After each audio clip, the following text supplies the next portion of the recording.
Aldrin and Ariam. Hindi kayo perfectong tao. Even your relationship is not perfect. But nevertheless, despite of your imperfection, I assure you that you have found the right person. And that is the most important thing. Hi. The day that I've been dreaming of and have been praying for has finally come.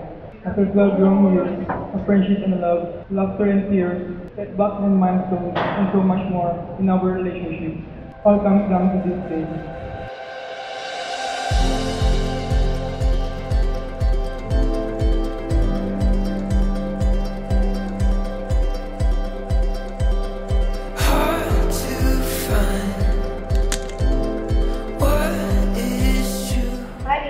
This is it. Finally, we're united as one, husband and wife, because of God and all our loved ones here.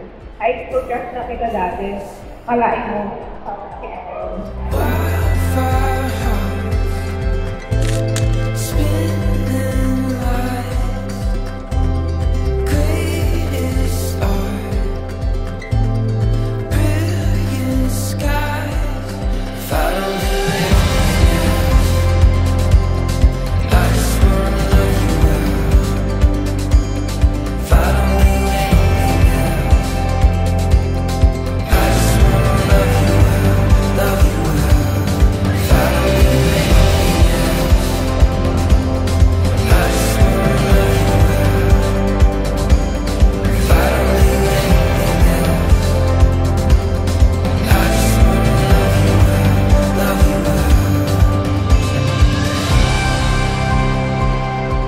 Part of me, you cannot believe that I'm the one who gets to marry you. All I know is that I feel blessed that you did not only let me marry my one true love, but also my best friend.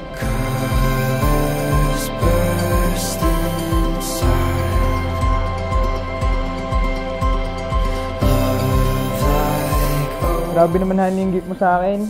Anyway, thank you. Iingatan ko din tutulad ng pag-iingat mo sa akin. See you later. almost half of our lives is known and loved each other. Our 12-year relationship was the craziest roller coaster ride I've ever had.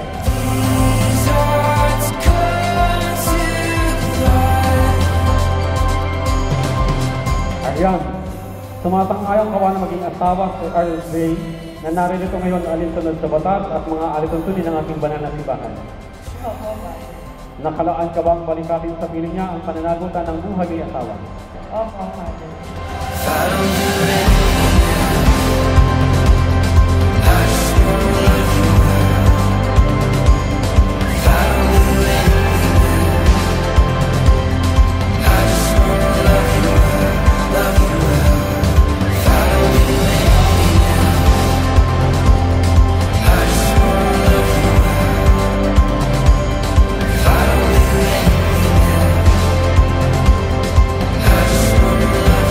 You have found the right person, you could make your relationship also as a right one, especially as you go on with your married life.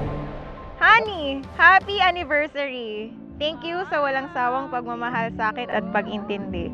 Mahal na mahal kita. See you later! Wow! Still see, can't get it out of my mind.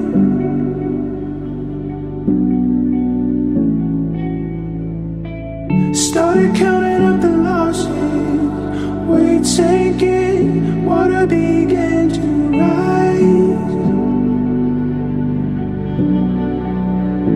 Aldrin, sumasang-ayon ka ba na maging may bahay si Ariam Dale na narito ngayon alinsunod sa batas at mga alituntunin ng ating banal na simbahan? Opo, Father. Nakalaan ka bang balikatin sa piling niya ang pananagutan ng buhay ni asawa? Opo, Father. And I'd say I do for the rest of my life. With all that I have, I do. And I will when the sky is falling. Aral, in front of our friends, family, and our Lord, I vow to begin our journey in honest and true devotion. I can wait to start this new chapter in our lifetime. I know it will be an epic one. From the bottom of my heart, I love you so much, Mrs. Eduardo. Look into my eyes, dear, 'cause this is where it starts. Yes, this is where it starts. I'll give you my whole heart for my whole life.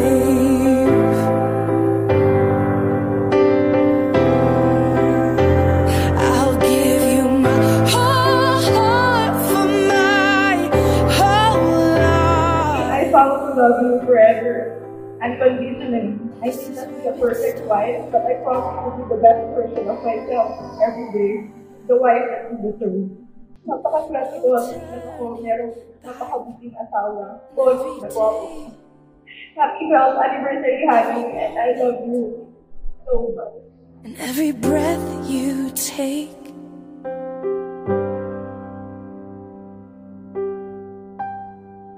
I choose you.